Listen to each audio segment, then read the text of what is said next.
Hello friends, welcome to my channel TechGetter Official. In today's video, we're going to fix the error. This application was unable to start correctly error code. Let's fix it step by step. Method 1. Enable .NET Framework, most common fix. First, go to the Windows search bar and type. Turn Windows features on or off. Open it. Here, make sure both of the following options are checked. .NET Framework 3.5. .NET Framework 4.8 Advanced Services. After selecting them, click OK and let Windows complete the process. If you see a prompt asking, "Let Windows Update download the files for you?" choose the first option and wait for it to finish. Once done, restart your PC.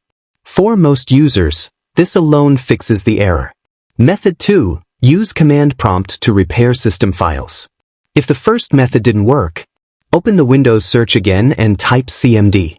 Right-click command prompt and choose Run as administrator. Now enter these commands one by one, wait for each to finish. SFC/scannow.